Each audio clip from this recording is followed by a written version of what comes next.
Hello everyone, my name is Muhammad Fakhri, and this is our group project which focuses on Germany's economic miracle, the Wirtscahftswunder. We'll be answering 3 research questions related to our findings, that is, the influence of Allied occupation on Germany, the factors in the economic miracle, and lastly, its influence on Germany today. I will be providing a bit of a background, as well as our findings for the first question, while my colleague Talita and Ranga will be providing the other 2. So let's get on to it. In 1945, Germany, having lost the war, was in shambles. The heavy bombing enacted by the Allies on German cities and factories meant that production was devastated. To make matters worse, Germany's young population were sent to war, leading to a depleted labor force. The Allies, as a result of several discussions, namely the Alta Conference, agreed that Germany is to be divided into 4 sections, respectively controlled by the United States, the United Kingdom, Soviet Union, and France. These divisions were later confirmed in the Potsdam Conference. Ultimately, the western sectors controlled by the US, France, and the United Kingdom merged and became known as the Federal Republic of Germany, while the eastern sectors controlled by the Soviet Union became the German Democratic Republic.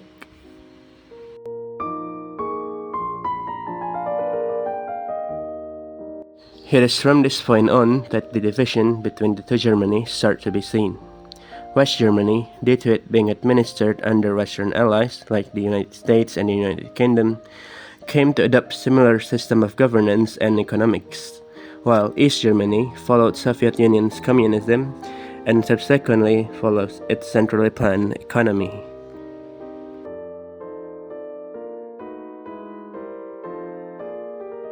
So, what domestic and international factors drove the Wirtscahftswunder? The economic miracle had 3 key domestic engines working together perfectly.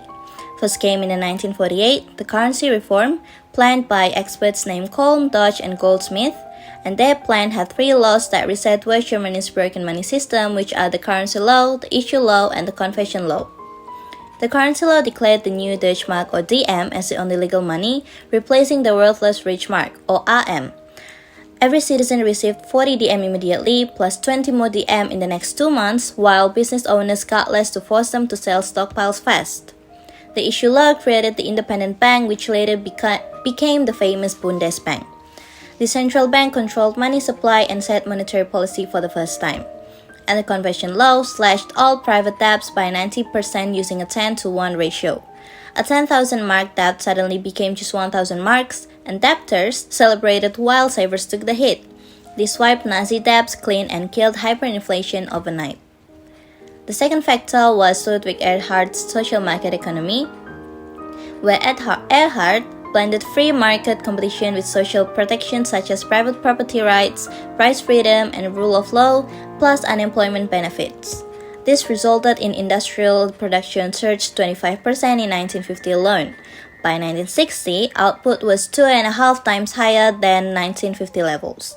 Gross domestic product risen by 2/3 over the decade. Jobs exploded from 13.8 million to 19.8 million people employed, and the unemployment dropped from 10% to 1% only. As an international factor, America's Marshall Plan delivered $1.4 billion as the 5th largest amount. This rebuilt roads, factories, and power plants right when West Germany needed export capital most. If to compare it with the East, they received no such help, and Soviets just extracted the resources instead.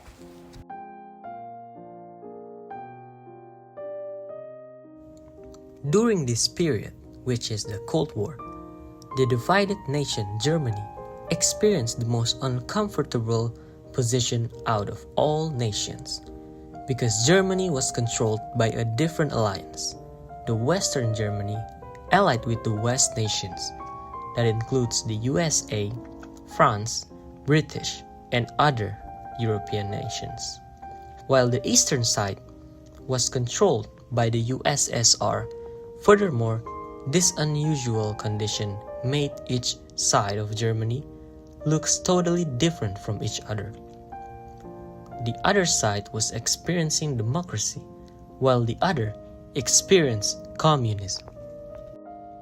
Germany finally was able to acquire their stability once more after the World War II ended. But this miraculous phenomenon shifted the Germans' role during the Cold War, from only being a helpless nation in the world, from all of the damages that they took from the war, into becoming an important ally for the Western and Eastern Bloc, where West Germany was a solid anchor for the West to keep developing their way of diplomacy, to spread the main ideology of the West during that period of time. In contrary, the